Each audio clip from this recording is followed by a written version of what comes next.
Hey, good morning, Guam. I'm Jess Lujan. Welcome to The Buzz. No, we're not Hot Topic, but welcome to the folks that are watching us in live stream. We have, of course, attorney Michael Caspino.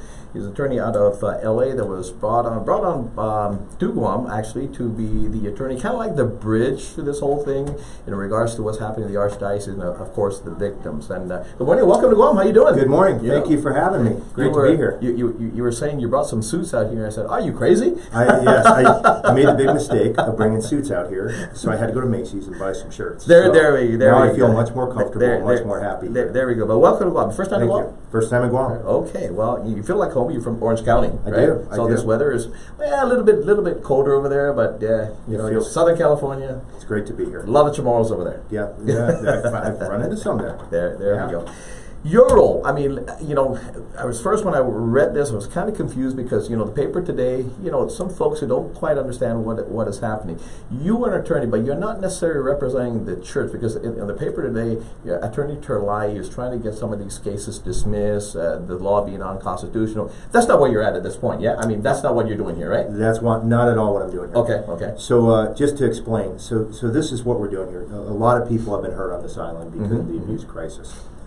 Archbishop Burns has said, win, lose, or draw on the lawsuits, we're going to compensate victims, and we're going to take people, and we're going to get them the help they need to get better. Okay. So even if it doesn't matter what goes on in the court, we're going to make things right here. And he is deeply, deeply committed to that. Okay. So my job here is to do two things.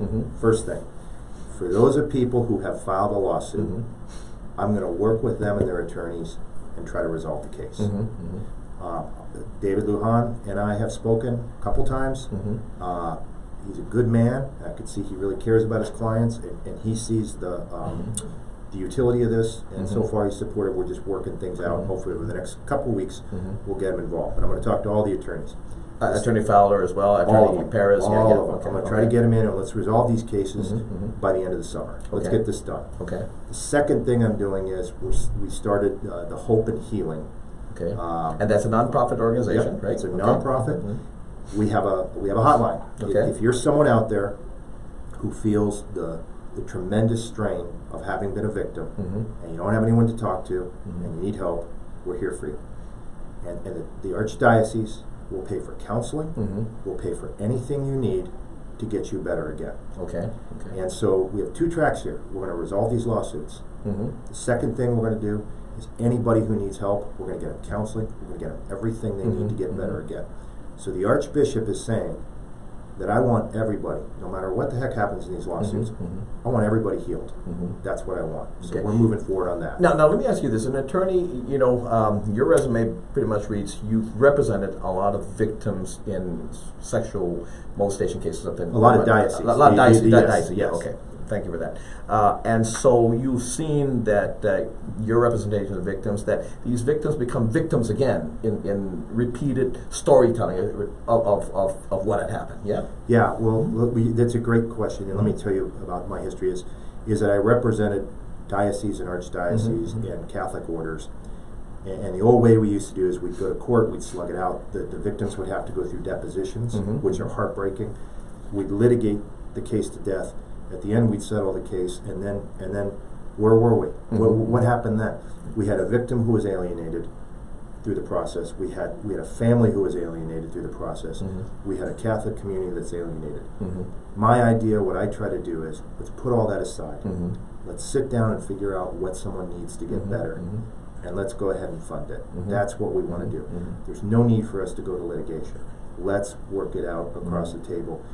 We need to put the victim first. Sure. The problem with litigation is it's a one-size-fits-all type of scenario. You just give them money, that's it.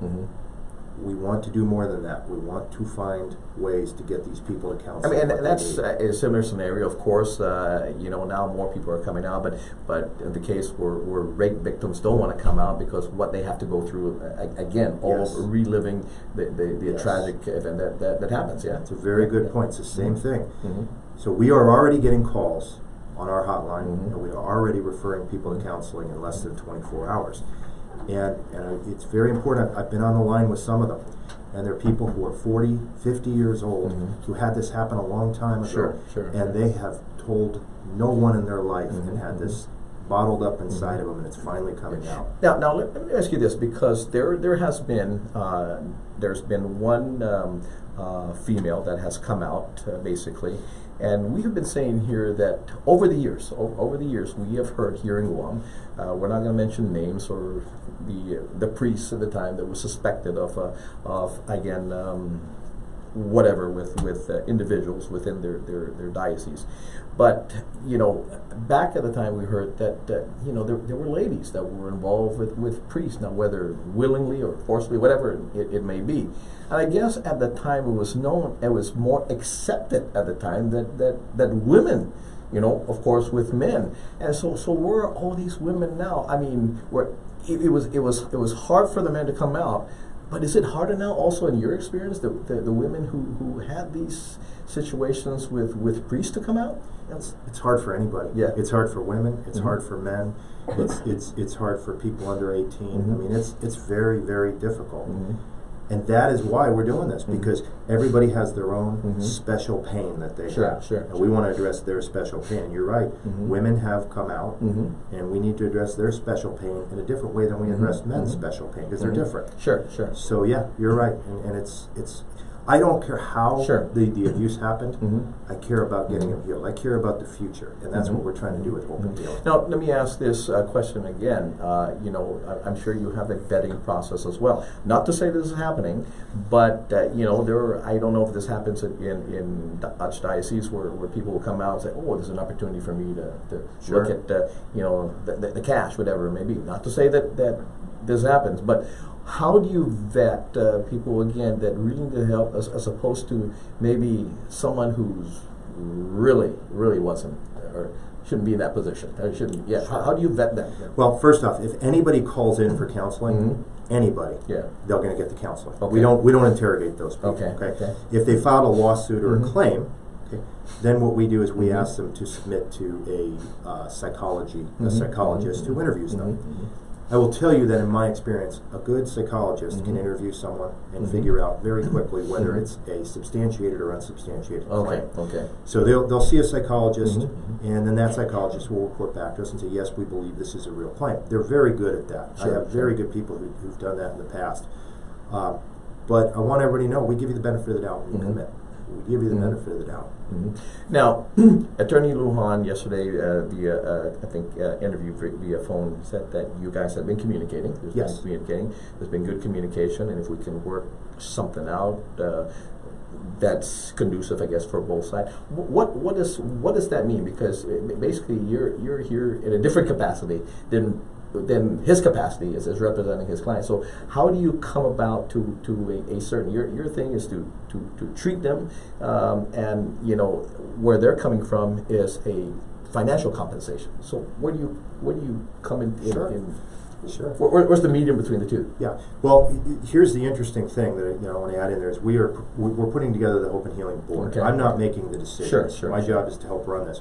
We have a board of 5 to 7 people here from Guam, prominent people from multidiscipline, from medical backgrounds, law enforcement backgrounds, social work backgrounds.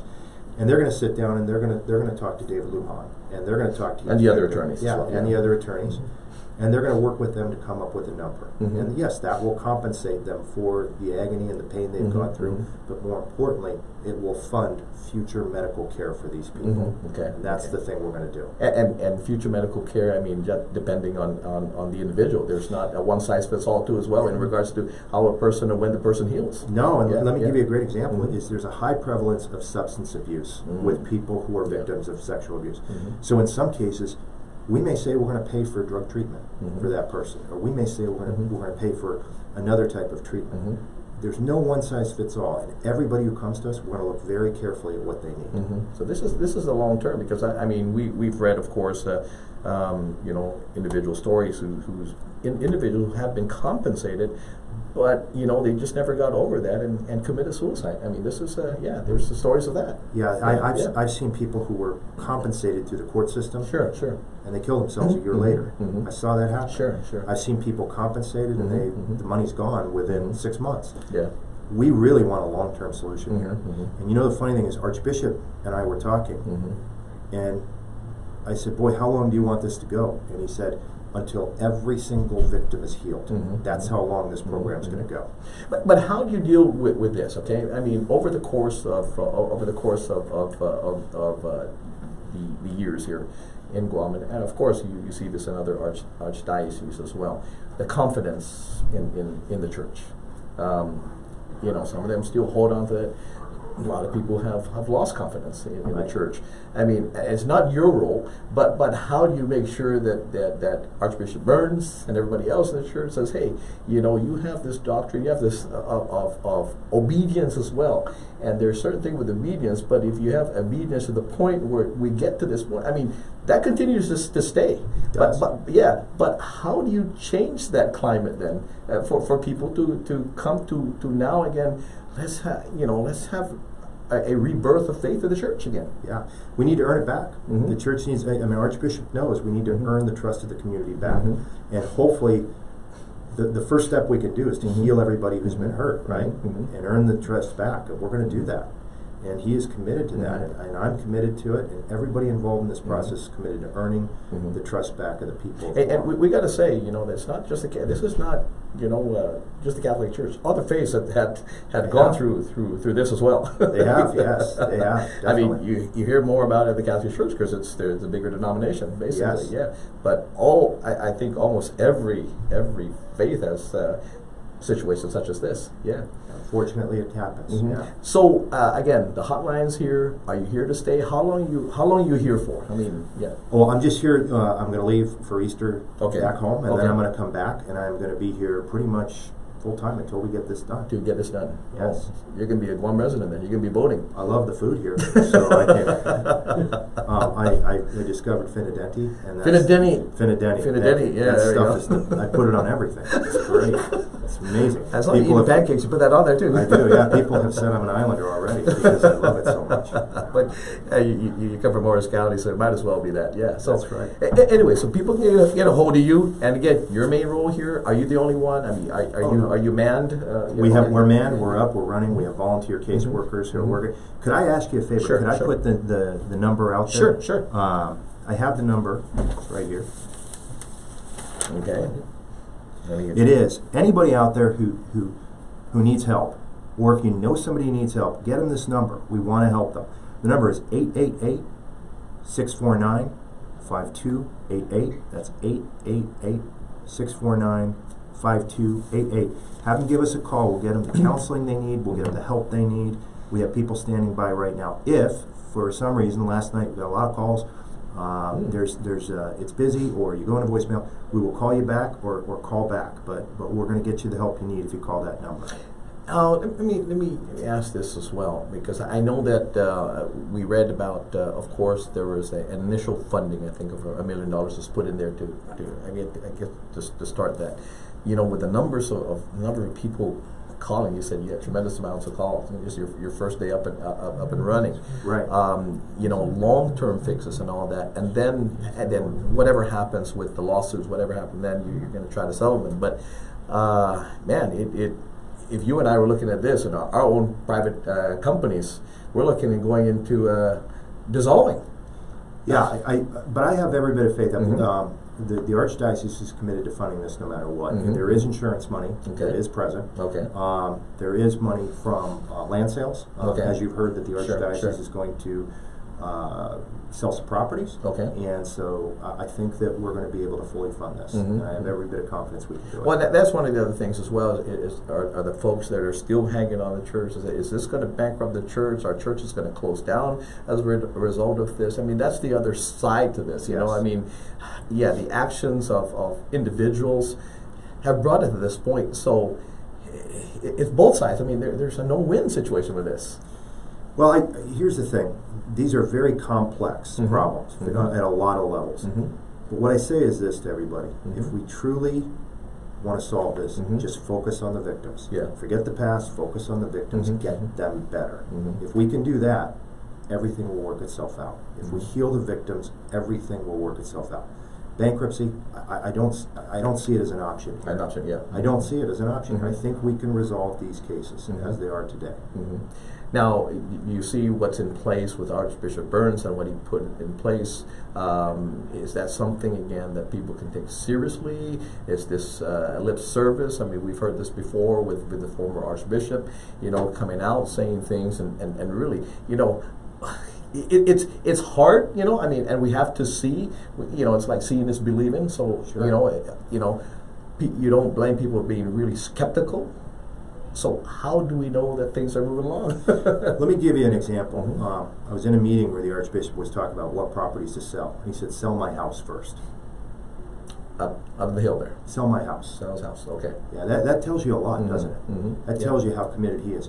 I can tell you, I've spent a lot of time talking about this. Mm-hmm. He is all consumed with Mm-hmm. helping the victims. Mm-hmm. That is his #1 priority. Mm-hmm. And it's a pretty amazing thing when he said, the first asset that gets sold is my house. Mm. Okay. Well, it definitely walked in here and walked to the hornet's nest. When you come in here. But he's just the man to take care of Right it. there. Well, we got God sent you the right guy. Mm-hmm. So again, for the folks out there that are listening, now you may have some folks as well that are saying, "Hey, I can call you. I'm not quite ready to meet. I'm not quite ready to fully expose myself, but I want to tell you, and I just want to remain on the phone at this point in time." How do you get to those folks to be able to help? First off, you can call us anonymously. Okay. And you just tell us your initials. You can tell us anything. We'll give you a case number. And then within a few hours, Mm-hmm. we will call you back and say, you have an appointment Mm-hmm. with this psychologist Mm-hmm. today at 2 o'clock or 3 Mm-hmm. o'clock, Mm-hmm. and you're going to set up as many appointments as you need, and we Mhm. pay for it. So we don't even know their name. Mhm. We're paying for their counseling. Mhm. We're getting them set up. And then when they're ready to tell us their name, if they want it, Mhm. they can do it. But we'll just keep paying for counseling until they feel better. Now, let me ask you this: are you confident that you'll be able to work these victims again? You so far it seems, and even Attorney Lujan seems pretty optimistic in regards to the conversation that you had. But say it doesn't go quite well in the communication. We've had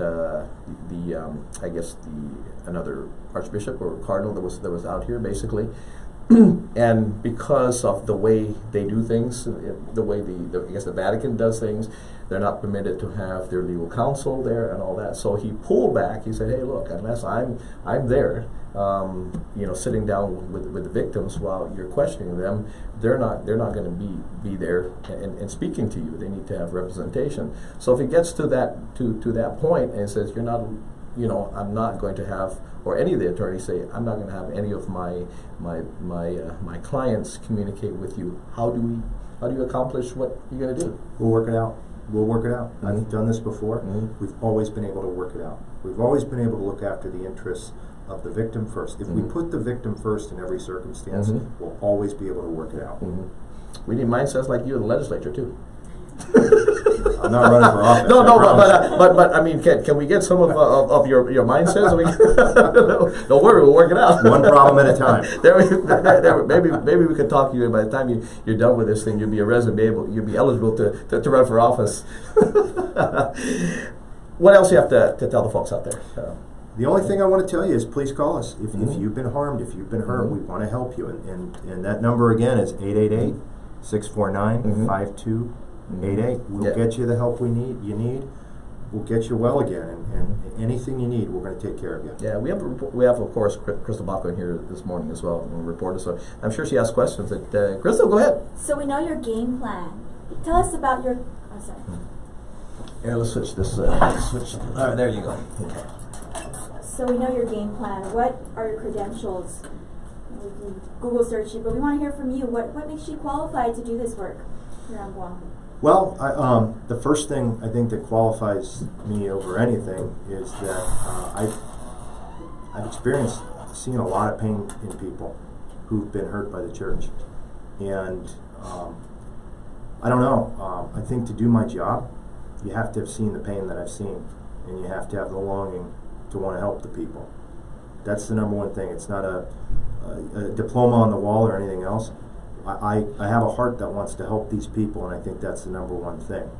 And I have experience in working with victims to try to get them what they need to get them better. And I don't know, maybe there are people better in the world at doing this than I am, but I can absolutely tell you that the one thing I think that I have that's going to make this a success is that I'm going to help people. I'm going to do this. I don't want to put them through litigation. Now, attorney, let me ask you this. You know, statute of limitations in a lot of these cases have already run out. Okay, there's this, of course, this law that was or bill that was passed into law. That is good. They're going to deal with that, whether or not it's constitutional or not. That will happen. But how do you, the clients that you've represented in the past, knowing again that maybe some of the clients you represented, the statute of limitation had run out in regards to maybe the criminal side of things. And, you know, people have said, hey, I just want justice, man. I want you to feel my pain. And although, as we've also said, people have been monetarily compensated, Sure. But they know that they're still carrying this pain around, but they can still see this individual that's still walking the streets and really has pretty much walked away from a criminal act. Yeah, the criminal side is a whole different side from what I'm doing, but I can tell you this. I can tell you that Hope and Healing and the Archdiocese, we're going to cooperate with law enforcement 100%. We can't change, you know, the criminal law. Sure. But I can tell you this. I talk to a lot of dioceses and archdioceses, and when a claim comes in, the first thing I tell them when you drop the phone is you call the police immediately. Don't wait 1 minute. There's a different mindset in the Catholic Church than there was 10 years ago. And the mindset now is we work with the authorities. And if a priest or anyone else committed a crime, that crime needs to be prosecuted to the fullest extent of the law. How does that work with their doctrine of the secrecy and the confessional box? Oh, that's an interesting one, because I've actually gone to the U.S. Supreme Court on that issue. Oh, really? Okay. Yeah, on the issue concerning secrecy. What happens, and again, this is kind of a little bit out of my role here, but what happens in the confessional box always needs to be secret. But I know many priests, and I've talked to them about this, and if someone comes in and says that someone is abusing them, these priests always tell me the same thing. They tell the person in the confessional box, I can't do anything about it because this is in confession, but I would like you to go tell this person or that person. So that's kind of the way they try to get around that. Sure. Yes. Yeah. And then, but see, the older school, now it's a different church now. It's a different church. Yeah, different church. But the old school was that we kept it, and of course, again, some of the I guess over the years as well is whatever, and over the course of the years why the I guess the priests and I guess the bishops at that time weren't doing anything else because of the obedience clause, basically of all that, and you know, it's amongst ourselves, and even come to know that the way they run their courts is very, I mean, we're looking at it at our point of how we run our courts, and it's very different than how you learned, what you learned in law school, yeah? It is, definitely. Canon law is very different than our civil law, for sure. And so how do you bridge that? I mean, you're not here to do that, but how do you bridge that? Because you've dealt with that before. My answer, I know I sound like a broken record, but whether it's canon law, civil law, criminal law, put the victim first and get them what they need to get better. I tell everybody this, I can't change the past. I can't change what happened in the past, but I can hopefully change how the future is going to come about. And to me, that's getting them better. That's all I want to do. Can you talk more about the other dioceses you've worked with, and if this was the same model you used? It's a very similar model. It has to be adapted for every diocese and every situation. For instance, Guam is a little bit different situation than I've dealt with other dioceses because this is such a concentrated diocese. I figured out in about 24 hours that everybody on this island knows everybody else, right? So it's a little bit different. So in that regard, it's somewhat the same, and in that regard, it's somewhat different also. Let me ask, because at one time, the churches in the Sinamite and Saipan were under the Archdiocese of Agutya. Okay, they have since separated. So there is I think it was the bishop over there that was accused. Now I don't know if that victim was once here, here in Guam, and therefore that victim falls under the Archdiocese of Agutya as opposed to CNMI. So are you also working with the Archdiocese of, of the CNMI, where there's a crossover? Because because years ago when that happened, they were still under the Archdiocese of Agutya. Sure, it even goes broader. We have victims who are on the mainland now. Okay, yeah. And so any victim, no matter where they are, will get the counseling they need. Anyone.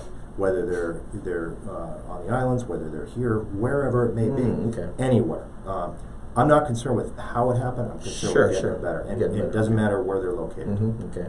So again, folks who have left island and the unfortunate situations that happened years ago, if it happened here in Guam, this number is good for them as well. This number's great. It doesn't matter where you are. We'll find you the counseling you need near you. Okay. Anything else?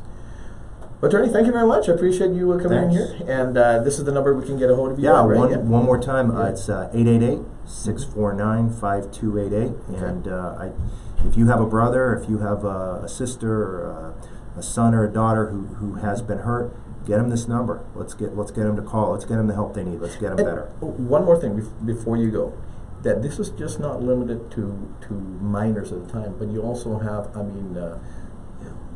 older folks. We're talking to old people like you and I, our age. Yeah. No, but at the time that this happened, they were over 18. They were all that, but they, for whatever reason, they had to succumb to whatever situation they were in. Yep. Yeah. It's open to anybody. Okay. Great.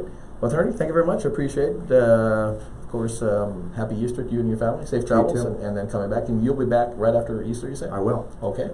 Well, thank you very much. Hope to hear more from you, and I'm sure our reporters will be talking to you quite often. Okay? Thanks much. Thank you very much. Hey, Jesus Masi, thank you very much. Jesus Masi na may tabagan ng organ, tabanalo lupa, no, i-buzz, webis, but it's Friday Eve right now, of course, hump day, all day today, okay? So be careful out there. It looks like it might rain a little bit for a little bit, but Jesus Masi talo na may tabagan dahil masugano huto sige sa just ba mangingi pes nyot janyo na para todo i mananatag na uso. Está Guam. Adios hasta aquí. Thank you, sir. Thank you. You do a really good job. Thank you very much. Very upbeat.